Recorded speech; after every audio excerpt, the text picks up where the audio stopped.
What if I told you that the most terrifying monster in modern horror history isn't a ghost, a masked killer, or an alien, but a creepy, red-faced guy sitting in a room, sharpening his fingernails while listening to 1920s ukulele music? Yeah, you know exactly who I'm talking about. Welcome back to your nerdy show. I'm your host, Spoiler Master. Today, we are diving deep into the absolute king of jump scares himself, the lipstick-faced demon from the Insidious franchise. Or, as fans lovingly call him, the red-faced demon, the man with the fire in his face, or honestly, scary Darth Maul. If you've watched any of the Insidious movies, this guy has probably rented space in your nightmares free of charge. But have you ever actually stopped to break down what he is, where he came from, what his deal is with Dalton, and what kind of insane supernatural powers he's actually packing under that leathery skin? Grab your popcorn, turn the lights down, or keep them on, I won't judge, and let's break down the ultimate ruler of the further.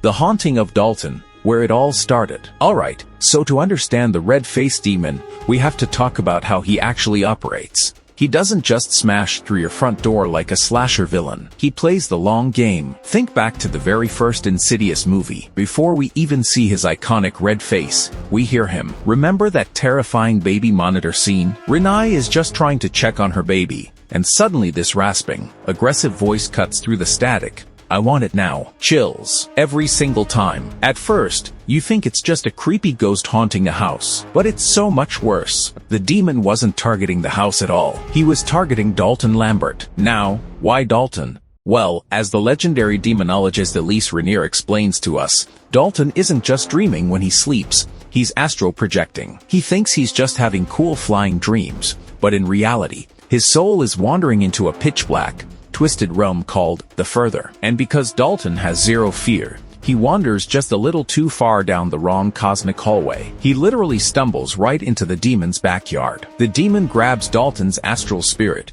drags him into his lair, and chains him to the floor. Why? Because without a soul inside it, Dalton's physical body in the real world is essentially an empty car left idling in an alley with the keys in the ignition. The demon doesn't just want to scare the kid. He wants to drive the car. He wants to take over Dalton's body so he can inflict pure, unadulterated pain on the physical world.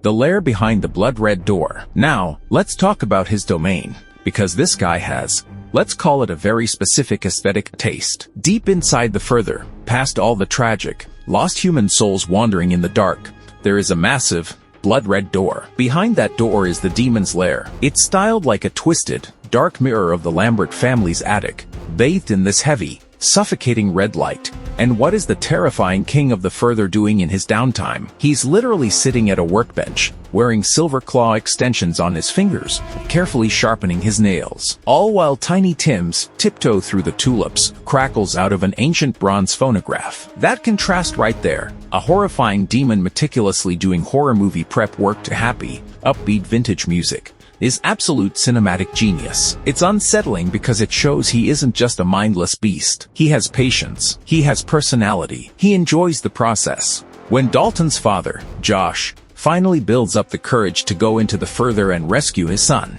he manages to break Dalton out of those chains. But the moment the demon realizes his prize is escaping, the chill vibes vanish. He turns into a feral predator, chasing Josh and Dalton through the dark walls of the Further, crawling on ceilings like a giant spider. Josh and Dalton barely make it back to the real world, slamming the door shut. And because the demon loses his spiritual tether to Dalton, he gets locked out. Or, so we thought.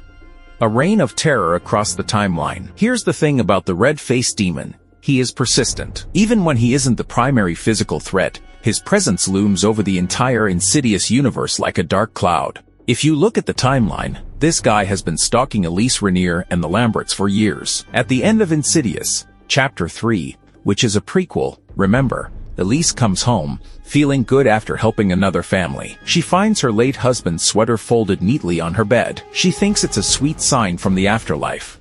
But then her dog starts barking furiously into the dark hallway. She looks over, and right behind her in the shadows, he's standing there. He was watching, waiting. He pops up again right before the events of the first film, peering through Dalton's bedroom window while Elise is dreaming. He's like a predator circling its prey, waiting for the exact moment the shield drops. And fast forward 10 years to Insidious, the Red Door. Dalton is all grown up, heading off to art college, having suppressed his memories of the further. But art has a funny way of digging up buried trauma. As soon as Dalton paints that iconic blood-red door, the demon reaches right out of the canvas, slashing Dalton's hand and clawing his way back into his life. It takes a massive, joint effort from both Josh and Dalton to finally deal with him. Josh literally holds the physical door shut inside the further while Dalton paints the canvas solid black in the real world, sealing the demon away in his dark lair, hopefully for good this time. Anatomy of a nightmare.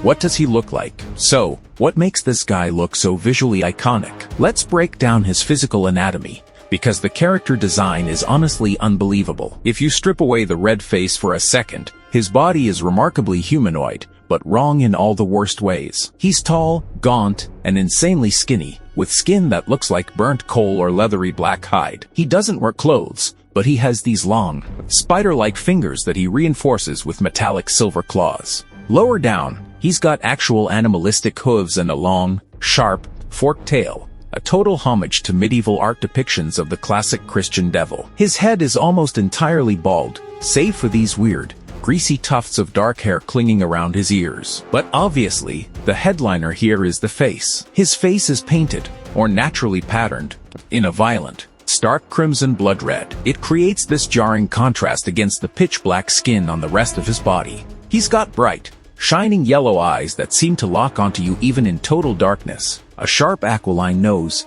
a jagged mouthful of crooked teeth, and a long, snake-like split tongue. It's no wonder fans instantly compared him to Darth Maul when the first trailer dropped back in 2010. But where Maul was an alien warrior, this guy is pure, primordial evil. How powerful is he? Now, let's talk stats. Is the lipstick-faced demon just a spooky guy with a penchant for dramatics, or is he actually powerful? Short answer, he is easily the most powerful entity we ever see in the further. Think about the standard ghosts in these movies. Most spirits in the further are just stuck lingering in their own bad memories. They can spook you, maybe move a chair, or whisper in your ear. Not this guy. First off, he has domain control. The demon literally owns and shapes his own massive territory inside the further. He rules it like an absolute tyrant. Other spirits stay far away from his lair unless they're his subordinates. Second, his telekinetic strength is off the charts. He can send full-grown adult men flying across the room with a single backhand sweep. When he slams his hand down through a human host, the sheer shockwave can throw people backward off their chairs. He can generate localized straight-line gales inside a bedroom, knock people off their feet just by roaring, and effortlessly punch his fists through thick wooden doors when he's furious. Third, he's a master of possession and astral trapping. Most ghosts struggle to get a foothold in our world. The red-faced demon can effortlessly pull an astral projection right out of a kid's body and lock it in chains that cannot be broken by normal means. And finally, he is insanely agile. Despite having a towering, gaunt frame, he moves like an insect. He can blend completely into ambient shadows, cling upside down to ceilings, and sprint on all fours along walls at terrifying speeds. Our nerdy thoughts. At the end of the day, what makes the red-faced demon work so well isn't just the jump scares, though that face popping up behind Patrick Wilson in the middle of a brightly lit kitchen lives rent-free in all our minds forever. It's the fact that he represents the unknown terror of the further. He's an apex predator in a realm where we are completely defenseless. He's patient, he's cruel, and he turns our safest places, our bedrooms, our dreams, our art, into his personal hunting ground. So, what do you think? Is the lipstick-faced demon the absolute scariest horror movie villain of the 2010s, or is there another ghost in the Insidious universe that gave you worse nightmares? Let me know in the comments down below. I read as many as I can. And hey, if you enjoyed this deep dive into the lore, make sure to hit that like button, subscribe to the channel, and ring that notification bell so you never miss our next horror breakdown. Thanks for watching, stay safe out there, and whatever you do, if you hear a ukulele playing in the middle of the night, don't go looking for the music. Catch you in the next one. No, what the heck, I'll laugh anyway.